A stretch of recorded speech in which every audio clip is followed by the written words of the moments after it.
तो एक बार फिर आप सभी का स्वागत है मेरे चैनल पढ़ा दे भाई में। अगर अभी तक आपने मेरे चैनल को सब्सक्राइब नहीं किया है तो पहले प्लीज़ मेरे चैनल को सब्सक्राइब कर लीजिए। तो चलिए वीडियो में आगे आज मैं लेकर आया हूँ काफ़ी दिनों बाद क्वेश्चन नंबर 5 स्टील सेकंड से part B, design of press steel plate elevated water tank. Check video description for part A. Video को पार्ट ए के लिए आप डिस्क्रिप्शन लिंक में चेक कर सकते हो, डिस्क्रिप्शन बॉक्स में चेक कर सकते हो। वीडियो की लिंक डली होगी पार्ट ए वाली। वीडियो में मैं डिज़ाइन कर चुका हूँ शॉर्ट स्टे, ठीक है। जो स्टेप नंबर 3 था design of stay, short stay में मैंने डिज़ाइन कर लिया था। अभी मैं लॉन्ग स्टे में डिज़ाइन कर रहा हूँ। देखिए ये है हमारी बॉल टैंक की, जो प्रेस स्टील टैंक जो है उसकी जो बॉल है उसमें 2 टीयर हैं, मतलब 2 टीयर्स मतलब 2 लेयर्स में जो प्लेट्स लगी हुई हैं। सबसे पहले फर्स्ट टीयर, उसके बाद में सेकंड टीयर। और हमें पता है कि इनकी विड्थ कितनी है, 1.25 मीटर और 1.25 मीटर। सेम ऐसे ही बॉटम टीयर प्लेट्स भी 1.25 मीटर। उसके बाद अगली जो लेयर है बॉटम जो लेयर है अगली, तो उसका है 1.25 मीटर। तो अभी यहाँ पर प्रेशर डिस्ट्रीब्यूशन डायग्राम को हम समझने की कोशिश करते हैं। मान लीजिए P1 क्या है, फोर्स है किसके कारण, वाटर के कारण। जो प्रेशर फोर्स है P1 वो वाटर के कारण है P1, और जो P2 क्या है, प्रेशर फोर्स है वाटर के कारण P2। ओके, तो P1 मैं पहले कैलकुलेट कर चुका हूँ पिछले क्वेश्चन में। वो उसकी वैल्यू कुछ आई थी, अराउंड 9.77 किलो न्यूटन आई थी। और अभी मुझे P2 की वैल्यू कैलकुलेट करनी है। इसके साथ साथ मैंने पिछले वीडियो में मैंने कैलकुलेट किया था T1 की वैल्यू मैंने कैलकुलेट की थी, और जो कितनी थी 3.25 किलो न्यूटन। T1 एक्चुअल में क्या है, हॉरिजॉन्टल कंपोनेंट है किसका, F1 फोर्स का। F1 क्या है एक्चुअल में, F1 is the force in the stay, मतलब शॉर्ट स्टे में जो फोर्स था, शॉर्ट जो स्टे थी ना, शॉर्ट स्टे के अंदर जो फोर्स था वो था F1। तो F1 का जो हॉरिजॉन्टल कंपोनेंट है वो कितना था, T1। ऐसे ही मैं अब लॉन्ग स्टे डिज़ाइन कर रहा हूँ, तो F2 क्या है, स्टे के अंदर फोर्स है, और T2 क्या है, हॉरिजॉन्टल कंपोनेंट है लॉन्ग स्टे के अंदर।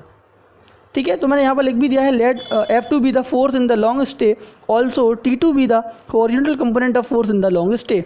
तो अभी मैं P2 फोर्स को कैलकुलेट कर लेता हूँ। P2 फोर्स को कैलकुलेट कैसे करेंगे, 1/2 gamma W H into L. तो देखिए ट्रायंगल का बेस कितना है, गामा डब्ल्यू इंटू एच होगा बेस, और हाइट कितनी है h। तो 1/2 बेस इंटू हाइट हमारा क्या हो गया, एरिया, और एरिया इंटू लेंथ। तो मैं यहाँ पर वैल्यू कितनी लेकर चल रहा हूँ गामा डब्ल्यू की, वो 10 किलो न्यूटन पर मीटर की वैल्यू लेकर चल रहा हूँ। अब देखिए h की वैल्यू मैंने अगेन पुट कर दी है, मैंने कितना 2.5 मीटर, जो कि टोटल हाइट है। अब 1.25 मैंने लेंथ का मल्टीप्लाई क्यों किया, अगर आप देखेंगे इस पेज के जो प्लेन है, मतलब इस पेज का जो प्लेन है उसके परपेंडिकुलर जो लेंथ होगी वो कितनी रहेगी, 1.25 मीटर उस प्लेट की जिससे हम इस टैंक को डिज़ाइन कर रहे हैं। ठीक है, समझने की कोशिश करना। तो P2 की वैल्यू कुछ आ जाएगी यहाँ पर 39.06 किलो न्यूटन। और इसी के साथ साथ मैं मोमेंट ले रहा हूँ O के अबाउट। ठीक है, तो T1 इंटू 1.25 मीटर, मतलब T1 की जो डिस्टेंस है O पॉइंट से कितनी है, 1.25 मीटर पर है, प्लस T2 इंटू 2.5। तो 2.5 क्या है, T2 की डिस्टेंस है O से। और एक्चुअल में जितने भी एंटी क्लॉकवाइज मूवमेंट है उनको क्लॉकवाइज मूवमेंट से मैं क्या कर दूंगा, इक्वेट कर दूंगा, उनके समीशंस को या उनके सम को मैं इक्वेट कर दूंगा। तो यहाँ पर मैं वही कर रहा हूँ। ये अब इक्वल्स टू के दूसरे वाले पार्ट में अगर देखते हैं तो P1 इंटू 1.25/3, मतलब h/3 डिस्टेंस पर हमारा क्या होगा, P1 और P2 एक्ट करेगा। लेकिन P1 इंटू 1.25/3 क्यों किया मैंने, क्योंकि वहाँ पर h कितना है, 1.25 है। तो ये P1 इंटू 1.25/3 आ गया, प्लस P2 इंटू 2.5/3। तो P2 के लिए हम ओवरऑल हाइट लेके चल रहे हैं, तो 2.5/3। तो यहाँ पर मैं सारी वैल्यूज़ पोट कर देता हूँ, P1 की P2 की वैल्यूज़ मैं पोट कर देता हूँ। और मैं T2 की वैल्यू यहाँ पर कैलकुलेट कर लेता हूँ। तो T2 की वैल्यू मेरी कुछ निकल के आ गई 13.024 किलोन्यूटन मेरी वैल्यू निकल के आ गई है T2 की। तो अगर हॉरिजॉन्टल कंपोनेंट है अगर F2 फोर्स का, और F2 फोर्स क्या है, लॉन्ग स्टे में जो फोर्स है वो F2 है। देखिए तो मैं इसको कैलकुलेट कर लेता हूँ। T2 इज इक्वल टू क्या है, F2 cos 45 डिग्री, क्योंकि F2 का कंपोनेंट है ना T2, इसीलिए F2 cos 45 डिग्री। और मैं क्या लिख सकता हूँ, F2 is equal to T2 upon cos 45 degree. और मैं क्या लिख सकता हूँ, T2 sec 45 डिग्री लिख सकता हूँ। लेकिन मैं यहाँ पर कैलकुलेट कर रहा हूँ F2 equal to 13.024 upon cos 45 degree. तो F2 कितना निकल के आ गया, 18.418 kilo newton force in the long stay. ये मेरी वैल्यू आ गई F2 की। बिल्कुल सेम पिछले वीडियो की तरह अलाउबल स्ट्रेसेस इन स्टे कितना होता है, 0.6 इंटू F/, लेकिन वाटर टैंक है तो मैं 0.8 का एडिशनल फैक्टर में मल्टीप्लाई कर रहा हूँ। तो F/, की वैल्यू कितनी है, 250, और कैलकुलेट करने के बाद वैल्यू आ गई है 120 न्यूटन पर m²। तो देखिए सिंपल, मुझे पता है कि stress is equal to force upon area होता है, तो मैं यहाँ से एरिया निकाल सकता हूँ। तो therefore sectional area required for long stay A is equal to F2 upon allowable stress. तो A is equal to 18.418 into 10³ upon 120। तो A निकल के कुछ आ गया है 153.483 mm²। तो मैं यहाँ पर फ्लैट यूज़ कर रहा हूँ, मतलब माइल्ड स्टील फ्लैट्स यूज़ कर रहा हूँ, जिसका क्रॉस सेक्शन एरिया कितना है 50 mm बाई 6 mm, मतलब 50 mm उसकी विड्थ है और 6 mm उसकी थिकनेस है। ठीक है, एज लॉन्ग स्टे के तौर पर मैं माइल्ड स्टील फ्लैट को यूज़ कर रहा हूँ 50 mm बाई 6 mm। इसमें मैं 18 mm की 5 रिवेट्स, मतलब 18 mm की डाया वाली जो रिवेट्स हैं उनको यूज़ कर रहा हूँ, उनको लॉन्ग स्टे को फिक्स करने के लिए। तो नेट जो एरिया है लॉन्ग स्टे का वो चेक कर लेते हैं। तो एक ही तो होल है, एक ही विड्थ पर एक होल है, तो 50 इंटू 6 माइनस करेंगे 19.5 इंटू 6। अभी तो मैंने डाया लिया था 18 mm, लेकिन जब होल का डाया की बात करूंगा तो 1.5 mm मैं इंक्रीज़ कर दूंगा, तो 19.5 इंटू 6 में माइनस कर दूंगा, इतना एरिया होल के लिए।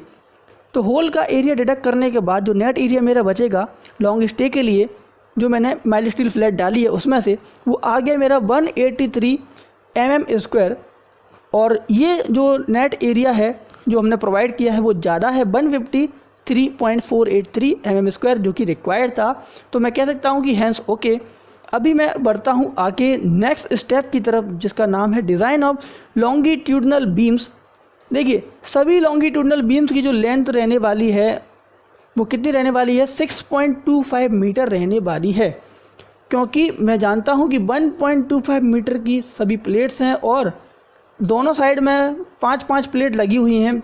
तो लेंथ जो आएगी लॉन्गिट्यूडनल बीम्स की वो कितनी आएगी, 1.25 into 5 which is equals to 6.25 metre. समझ में आया आपको।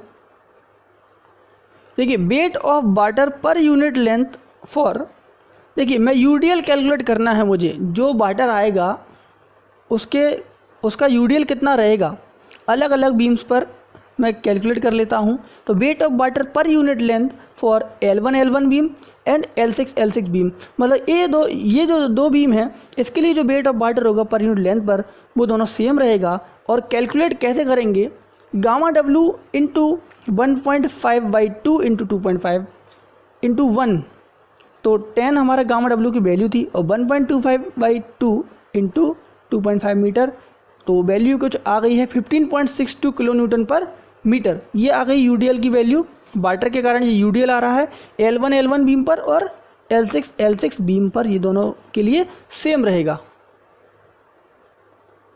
देखिए जैसा कि आप देख सकते हैं कि L1 वाली बीम जो आ रही है लॉन्गिट्यूडनल बीम, तो मैं ऐसा मान के चलता हूँ कि जो वाटर का लोड होगा ओनली इस हाफ विड्थ पर होगा।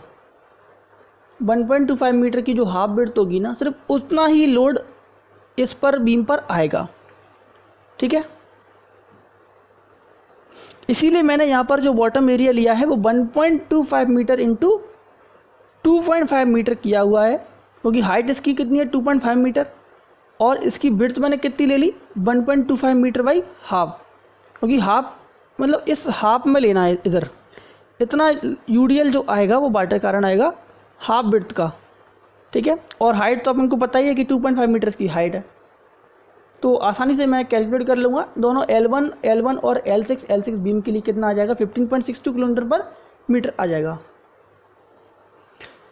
इसी हिसाब से मैं निकाल लेता हूँ वेट ऑफ बाटर पर unit length for L2 L3 L4 L4 and L5 beams के लिए, ठीक है। तो देखिए लॉन्गिट्यूडनल बीम्स अब जो है ये वाली L2 L3 L4 और L5 इनके लिए जो लोडिंग रहेगी वो सेम रहेगी किसकी, यूडीएल के लिए, मतलब जो बाटर के कारण जो यूडीएल बनेगा इन बीम्स के लिए वो सेम रहेगा। तो इनके लिए जो विड्थ होगी वो 1.25 मीटर की पूरी विड्थ के लिए एक पानी की स्ट्रिप जाएगी 1.25 मीटर की, 1.25 मीटर चौड़ी जो स्ट्रिप जाएगी, क्लियर। 1.25 मीटर इंटू 2.5 मीटर उसकी हाइट मल्टीप्लाई कर देंगे, गामा डब्ल्यू का मल्टीप्लाई कर देंगे, 1 का मल्टीप्लाई कर देंगे, तो यूडीएल मेरा कैलकुलेट होकर आ जाएगा कितना, 31.24 किलो न्यूटन पर मीटर, ऐसे कैलकुलेट होके आ जाएगा यूडीएल। लॉन्गिट्यूडनल बीम का डिज़ाइन स्टार्ट करने से पहले थोड़ा सा vertical component of F1 force हम कैलकुलेट कर लेते हैं। Vertical component of F1 force कितना निकल के आएगा, B1 is equal to F1 sine 45 degree. देखिए F1 के जो दो कंपोनेंट हो सकते हैं, F1 कॉस थीटा और F1 साइन थीटा। तो F1 कॉस थीटा वाला कितना हो गया T1 और F1 साइन थीटा वाला कितना हो जाएगा B1। तो vertical component of F1 force आएगा कितना, F1 की वैल्यू पुट कर दो 4.61 इंटू साइन 45 डिग्री, तो B1 कितना आ गया मेरा 3.26 किलो न्यूटन। अब ऐसे ही vertical component of F2 force निकाल लीजिए, B2 is equal to F2 sine 45 degree, तो 18.418 इंटू साइन 45 डिग्री, तो B2 की वैल्यू कुछ कैलकुलेट होके आ गई है 13.023 किलो न्यूटन। ये मैं क्यों निकाल रहा हूँ, बिकॉज ये जो वर्टिकल कंपोनेंट हैं ये ट्रांसफ़र करेंगे लोड अपना, किसको, लॉन्गिट्यूडनल बीम्स को ट्रांसफ़र करेंगे, तो इस लोड को भी मैं आगे ध्यान रखूँगा जैसा कि आप डायग्राम में देख रहे होंगे, ठीक है। तो सबसे पहले मैं डिज़ाइन करता हूँ design of longitudinal beams L1 and L6 sorry यहाँ पे गलती हो गई है।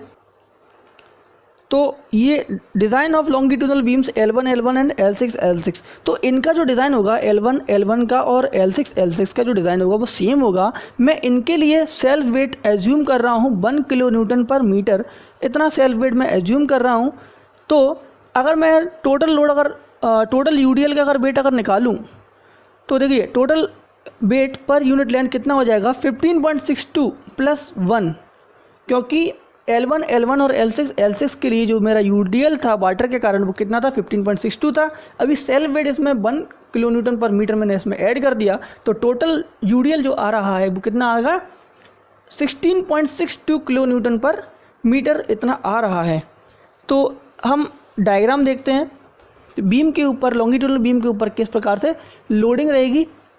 देखिए सबसे पहले सिंपल हम समझते हैं कि 6.25 मीटर की हमारी बीम की टोटल लेंथ थी, ठीक है, जिसमें 1.65 मीटर और 1.65 मीटर ओवरहैंग था, ठीक है, जो कि किसके ऊपर रेस्ट कर रही है, हमारा क्रॉस सेक्शन बीम्स के ऊपर रेस्ट कर रही है, क्रॉस बीम्स के ऊपर हमारी लॉन्गिट्यूडनल बीम्स रेस्ट कर रही हैं। जैसा कि मैंने पिछले वीडियो में भी बताया था कि सबसे पहले आप देखेंगे वर्टिकल वॉल आएगी जिसमें कि 2 लेयर्स में डली होंगी plates, first year and second year. ये जो फर्स्ट ईयर और सेकंड ईयर जो वर्टिकल वॉल की जो प्लेट्स हैं वो किसके ऊपर रेस्ट कर रही होंगी या फिर किसके साथ में कनेक्शन होंगी, जो बॉटम टीयर है, बॉटम टीयर की जो लेयर में जो प्लेट्स लगी हुई प्रेस स्टील प्लेट्स उसके साथ में कनेक्शन में होंगी। और ये जो बॉटम टीयर वाली जो प्लेट्स है वो किसके ऊपर रेस्ट कर रही होंगी, डायरेक्टली ये रेस्ट कर रही होंगी लॉन्गिट्यूडनल बीम्स के ऊपर रेस्ट कर रही होंगी। और जितनी भी लॉन्गिट्यूडनल बीम्स है, जितनी भी नंबर ऑफ जैसे कि 6 नंबर हैं इसके, तो जितनी भी 6 जो लॉन्गिट्यूडनल बीम्स है वो रेस्ट कर रही होंगी क्रॉस बीम्स के ऊपर, ठीक है। तो देखिए अभी 1.25 मीटर और 1.25 मीटर के 2 ओवर हैंगे और बीच वाला जो ए क्रॉस बीम से लेकर बी क्रॉस बीम तक जो डिस्टेंस है वो कितना है 3.75 मीटर है। और ये रिएक्शंस हैं ए और बी, क्या है, रिएक्शंस है क्रॉस बीम के ऊपर। अभी देखिए B1 B2 और B1 क्या है एक्चुअल में, ये अभी मैंने बताया था कि जो वर्टिकल कंपोनेंट ऑफ फोर्स है जो कि ट्रांसफ़र होंगे कहाँ से, बॉल से ट्रांसफ़र होंगे, इस बीम्स पर ट्रांसफ़र होंगे, ओके। देखिए यहाँ पर कोई कनेक्शन नहीं है, कोई स्टे का कोई कनेक्शन नहीं है, तो यहाँ पर मैंने कोई भी लोड नहीं लिया हुआ है। अगर होता भी तो मैं यहाँ पर नहीं लेता, मैं नियर बाई दी सपोर्ट लेता या फिर सपोर्ट पर ही एज्यूम करके चलता। ठीक है, जैसा कि मतलब डिज़ाइनर बताते हैं। अभी देखिए, अभी यहाँ पर कनेक्शन है, मतलब कि एक स्टे का फोर्स आ रहा होगा B1 यहाँ पर आ रहा होगा, जो कि ट्रांसफ़र हो रहा होगा B1 पर, यहाँ पर सपोर्ट पर ट्रांसफ़र हो रहा होगा, बीम पर ट्रांसफ़र हो रहा होगा B1 फोर्स। तो B1 फोर्स मेरा ये आ गया। सेम अभी आप देखेंगे, देखिए यहाँ पर लॉन्ग स्टे है, इसका मतलब यहाँ पर B2 फोर्स आ रहा होगा, इसीलिए मैंने यहाँ पर B2 फोर्स लिया है। सेम मैं यहाँ पर भी B2 फोर्स लिया होगा, और सेम मैं यहाँ पर क्या ले रहा हूँ, B1 फोर्स ले रहा हूँ। तो चलते हैं आगे, समझने की कोशिश करते हैं इसे। और देखिए हमारी जो लोडिंग जो है ना ऑलमोस्ट सिमेट्रिकल है। ऑलमोस्ट सिमेट्रिकल का मतलब सिमेट्रिकल ही है। देखिए रिएक्शंस क्या होंगी, तो RA जो होगी वो RV के बराबर होगी, क्योंकि लोडिंग क्या हमारी सिमेट्रिकल, इसीलिए RA इक्वल्स टू RV। देखिए तो 16.62 क्या था, हमारा UDL था, और UDL को पॉइंट लोड में कन्वर्ट करने के लिए मैंने क्या करा, उसकी टोटल लेंथ का मैंने मल्टीप्लाई कर दिया 6.25 का, प्लस 2V1 प्लस 2V2। कितने V1 थे, 2V1 थे और 2V2 थे, तो V1 V2 की वैल्यूज़ भी पुट कर दी मैंने। तो RA और RV की वैल्यू मैंने कैलकुलेट कर ली, कितनी आ गई, 68.22 किलो न्यूटन वैल्यू आ रही है। अब मैं क्या करूँगा, taking movements about XX section, जो मैंने XX सेक्शन एज्यूम किया है या फिर जो माना है, मुझे पता है कि इस सेक्शन पर ही बेंडिंग मूवमेंट मैक्सिमम होने वाले हैं, तो मैं मूवमेंट्स कैलकुलेट कर लेता हूँ इसके अबाउट। तो आप सभी को मूवमेंट कैलकुलेट करना आता होगा, मैं ऐसा मान लेता हूँ। अगर नहीं आता तो आपको एक बार बता देता हूँ कि देखिए जितने भी एंटी क्लॉकवाइज मूवमेंट होंगे उनको मैं क्या करूँगा, क्लॉकवाइज मूवमेंट से इक्वेट कर दूँगा। देखिए तो RA इंटू 3.75/2, RA इंटू 3.75/2, इसको मैंने किसके इक्वेट किया है, 16.62। ये क्या था, हमारा UDL था, या तो आप WL²/8 से भी कर सकते हो इसको।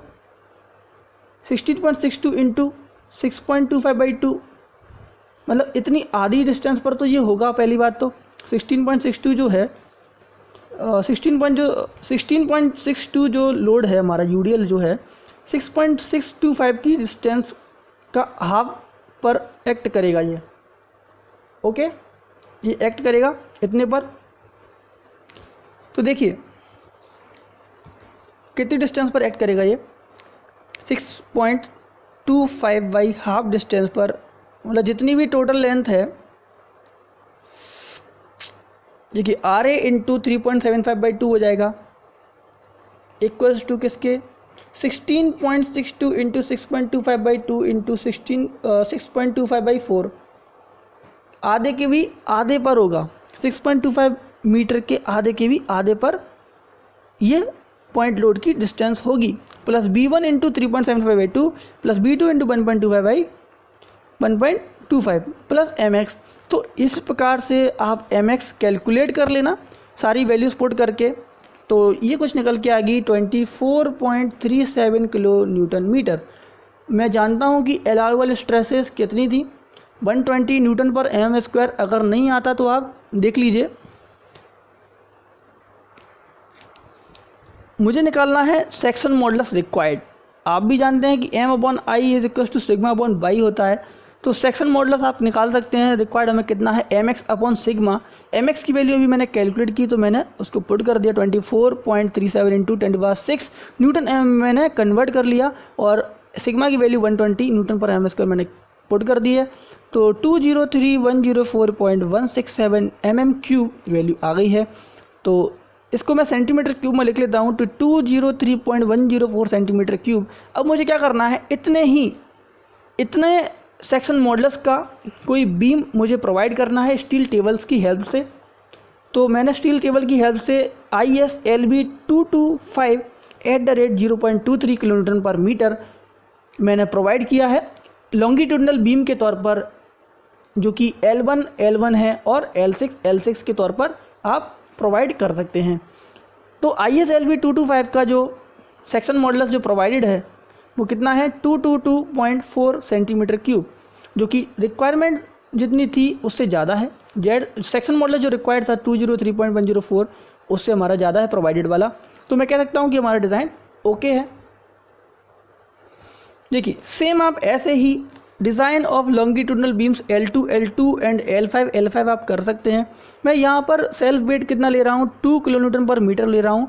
टोटल यूडीएल पर यूनिट लेंथ कितना था, यूडीएल पर यूनिट लेंथ कितना था L22 और L5 के लिए 31.24 था। तो मैं टोटल यूडीएल निकाल लेता हूँ या फिर टोटल वेट पर यूनिट लेंथ निकाल लेता हूँ। 30.24 प्लस 2 कितना हो गया, 33.24 किलोमीटर पर मीटर। आप डायग्राम देख सकते हैं कि लोडिंग डायग्राम कैसे बनेगा, आप देख लीजिए एक बार अच्छे से लोडिंग डायग्राम कैसे बनेगा। सी और डी क्या है, रिएक्शंस हैं क्रॉस बीम के ऊपर। देखिए अभी कौन सी बीम हम डिज़ाइन कर रहे हैं, लॉन्गिट्यूडनल बीम L2 L5 और L5 हम क्रॉस बीम्स हम डिज़ाइन कर रहे हैं। तो देखिए मैं अभी लोड ट्रांसफ़र की बात करूँगा, लोड्स ट्रांसफ़र की बात करूँगा, मतलब जो वर्टिकल कंपोनेंट थे फोर्सेस के उसकी वजह से। देखिए यहाँ पर लोड ट्रांसफ़र होना चाहिए, लेकिन मैंने यहाँ पर लोड ट्रांसफ़र माना नहीं है, मैंने लिया नहीं है, क्योंकि मैं जानता हूँ कि मुझे लोड इसके नियर बाई सपोर्ट पर लेना पड़ेगा, क्योंकि डिस्टेंस उतनी ज़्यादा नहीं है और इफेक्ट इतना ज़्यादा इसका होगा नहीं। इसीलिए मैं डायरेक्ट सपोर्ट पर इसको मान लेता हूँ B1, और एक B1 और आ रहा है, तो यहाँ पर कितना हो गया 2B1, और यहाँ पर सिर्फ B1 है तो यहाँ पर सिर्फ B1 आ गया, यहाँ पर भी सिर्फ B1 है तो यहाँ पर B1 आ गया, और यहाँ पर कितना हो जाएगा, फिर से 2B1 हो जाएगा। तो फिर से वही सेम प्रोसीजर है क्वेश्चन सॉल्व करने का। वही रिएक्शंस हम क्या करेंगे, जो भी टोटल लोड है उसको हाफ कर देंगे, ठीक है। पॉइंट लोड को यूडीएल को मैंने पॉइंट लोड में कन्वर्ट कर दिया और बाकी सारे फोर्सेस को सम कर दिया, तो मतलब टोटल लोड आ गया। और टोटल लोड को निकालने के बाद मैंने क्या करा, 2 से डिवाइड कर दिया, तो वैल्यू कितनी आ गई 113.65 किलोमीटर, मतलब 113.65 किलोमीटर मेरी कुछ वैल्यू आ गई है रिएक्शंस की। अब सेम मैं मूवमेंट्स निकाल लूँगा एक्स सेक्शन के अबाउट, तो आप भी ऐसे निकाल लोगे, मुझे नहीं लगता कोई बड़ी बात है मूवमेंट निकालना। अगर आपको फिर भी लगे तो मैं आपको एक्सप्लेन कर दूँगा, ठीक है। तो मूवमेंट्स वही निकालना है आपको, भाई जो अपवर्ड रिएक्शंस हैं और जो डाउनवर्ड रिएक्शंस हैं उनको मैंने एक तरफ ले लिया है। तो mx मैंने मूवमेंट निकाल लिया है, इसमें कितना आया है 34.48 किलोन्यूटन मीटर मेरी बेंडिंग मोमेंट की वैल्यू आई है। तो z जो रिक्वायर्ड है, मतलब सेक्शन मॉडुलस जो रिक्वायरमेंट है वो कितना आ जाएगा 34.48 इंटू 10⁻6 अपॉन 120 से मैं डिवाइड दे दूँगा, तो कुछ आ गया 287.33 centimetre cube section modulus requirement आ चुकी है। तो मैंने स्टील टेबल की हेल्प से प्रोवाइड कर दिया है ISLB 250 एट रेट 0.273 किलोमीटर पर मीटर। तो इसका जो जेट सेक्शन मॉडुलस जो प्रोवाइडेड है वो कितना है 297.4 सेंटीमीटर क्यूब। तो मैं कह सकता हूँ कि जी भी ओके है। अभी मैं निकाल रहा हूँ design of longitudinal beams L3 and L4 अभी लॉन्गिट्यूडनल बीम्स की बारी है जो लास्ट बची हुई हैं L3 और L4। इसके लिए भी मैं सेल्फ वेट एज्यूम कर रहा हूँ 2 किलोमीटर पर मीटर, और जो टोटल वेट था पर यूनिट लेंथ वो कितना था 31.24। इसमें 2 न्यूटन मैंने 2 किलोमीटर पर मीटर मैंने ऐड कर दिया, तो कितना होगा 33.24 किलोमीटर पर मीटर हमारा टोटल वेट पर यूनिट लेंथ हो चुका है। साइड में मैंने रिमेंबर करने के लिए वैल्यू लिख दी है कि B1 की वैल्यू 3.26 किलोमीटर थी और B2 की वैल्यू कितनी थी 13.023 किलोमीटर वैल्यू थी। अभी देखिए लोड ट्रांसफ़र की बात करूँगा कि जो स्टेज थी हमारी स्टे, उससे हमारा लोड ट्रांसफ़र कैसे क्या होगा। देखिए अभी L3 की बात करेंगे, L3 और L4 बीम के लिए लोड ट्रांसफ़र की बात करनी है हमें। लोड ट्रांसफ़र की बात करेंगे L3 के लिए। देखिए यहाँ पर L3, जैसा कि मैंने कहा कि मैं इधर तो मैं लूँगा नहीं लोड ट्रांसफ़र, मैं लूँगा सपोर्ट के नियर। तो अगली मेरी क्रॉस बीम होगी यहाँ पर, तो क्रॉस बीम तो मेरी ये गई है, ये वाली क्रॉस बीम गई है। तो यहाँ पर आएगी रिएक्शन, तो यहाँ पर आएगा B1, और कितने B1 आएंगे यहाँ पर 2 B1 आएंगे। एक्चुअल में यहाँ पर ट्रांसफ़र होगा B2 का भी और B1 का भी, तो मैं यहाँ पर ना मानते हुए मैं कहाँ पर मान रहा हूँ, यहाँ पर मान रहा हूँ B1 का और B2 का ट्रांसफ़र यहाँ पर मान रहा हूँ, ठीक है। तो B1 और B2 मेरा इस सपोर्ट पर आ गया, क्रॉस बीम के ऊपर आ गया। अभी देखिए यहाँ पर देखिए कितना होगा, ओनली B2 होगा, 2B2 होगा, B2 का ट्वाइस होगी। एक तो यहाँ से ट्रांसफ़र होगा एक तो यहाँ से ट्रांसफ़र होगा और एक यहाँ से ट्रांसफ़र होगा, तो 2v2 हो गया।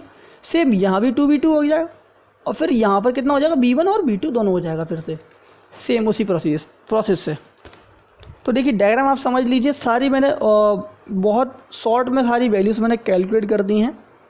एक एक डायमेंशन को मैंने यहाँ पर मेंशन कर दिया जिससे कि आपको कोई दिक्कत ना हो। Reactions on cross beam F और ई और एफ क्या है, हमारी रिएक्शंस ऑन क्रॉस बीम के ऊपर रिएक्शन होंगी। ये रिएक्शंस काम आने वाली हैं जब हम क्रॉस बीम डिज़ाइन करेंगे, तो यही जो रिएक्शन होंगी वो ट्रांसफ़र होंगी किसको, यही रिएक्शंस ट्रांसफ़र होंगी क्रॉस बीम्स के ऊपर। तो फिर से सेम प्रोसेस के थ्रू मैंने रिएक्शंस निकाल ली हैं, आप कैलकुलेट कर लेना। 146.54 किलोन्यूटन ये कुछ निकल के आएगा।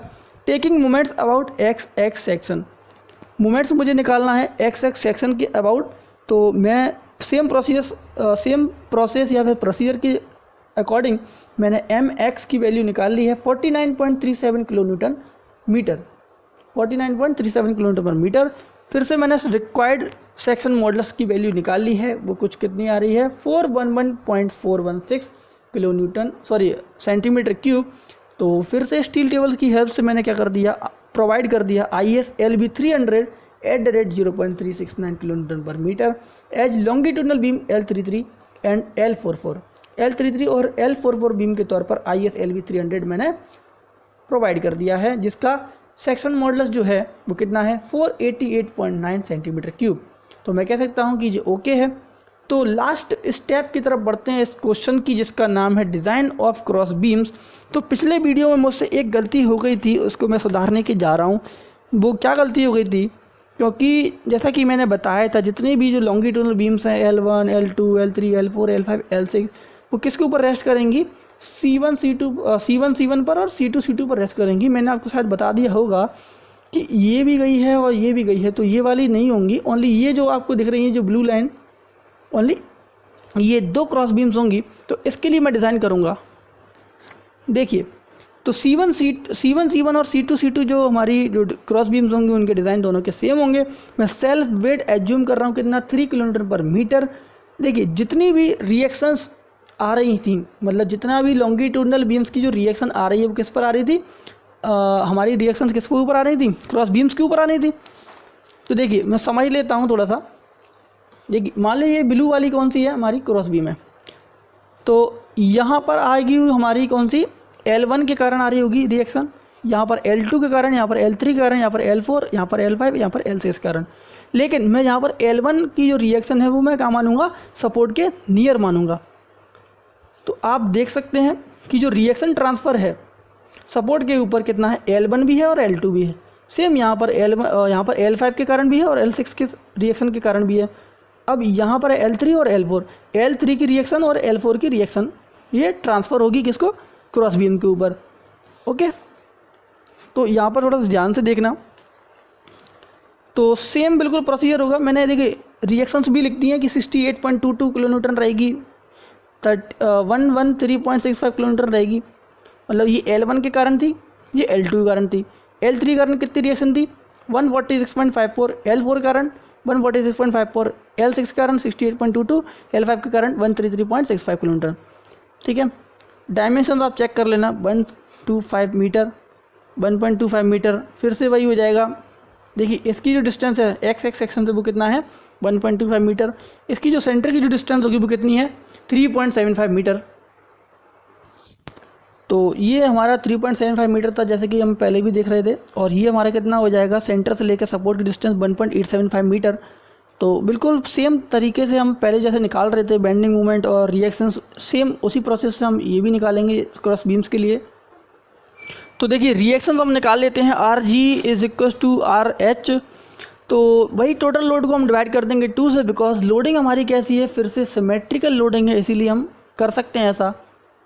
तो रिएक्शन की वैल्यू कुछ आ गई है 337.785 किलोन्यूटन। फिर से आप मूवमेंट्स ले लेना एक्स एक्स सेक्शन के अबाउट, वही anti clockwise movement clockwise movement के इक्वेट कर देना। ठीक है, तो आपको बेंडिंग मूवमेंट निकल के आ जाएगा या फिर मूवमेंट निकल के आ जाएगा। तो 63.34 = 538.829 प्लस mx। तो mx की वैल्यू कुछ आ गई है इस बार 94.54 किलोन्यूटन मीटर। ठीक है, तो इसी के साथ में मैं क्या कर सकता हूँ, अगर मेरा MX आ चुका है तो सेक्शन मॉडुलस रिक्वायर्ड निकाल सकता हूँ। ये वाली इस बार वैल्यू आई है 787.33 mm3। तो सेंटीमीटर क्यूब में वैल्यू मैं निकाल लूँगा 7.833 सेंटीमीटर क्यूब। तो इसके हिसाब से जितनी सेक्शन मॉडल्स की रिक्वायरमेंट है उसके हिसाब से मैं IS LV 400 में प्रोवाइड कर रहा हूँ एट द रेट 0.55 किलोमीटर पर metre as cross beam C1 C1 and C2 C2, जिसका सेक्शन मॉडुलस है 965.3 सेंटीमीटर क्यूब। ओके, तो ये क्वेश्चन यहाँ पर हो गया है कंप्लीट। ये क्वेश्चन होता है यहीं पर एंड। सारी स्टेप्स को मैंने कवर कर लिया है, थोड़ा सा जल्दी मैंने इसको कवर किया है। थोड़ा सा आपको भी मेहनत करनी पड़ेगी, बेंडिंग मोमेंट कैलकुलेशन आपको खुद करने पड़ेंगे। और बिकॉज मैंने जो वॉइस ओवर किया है इसका थोड़ा सा फास्ट करने की कोशिश की है, मेरे पास समय नहीं था, इसीलिए माफ़ी चाहूँगा कि थोड़ा सा अटक के आवाज़ थोड़ी सी कट के आ रही है उधर।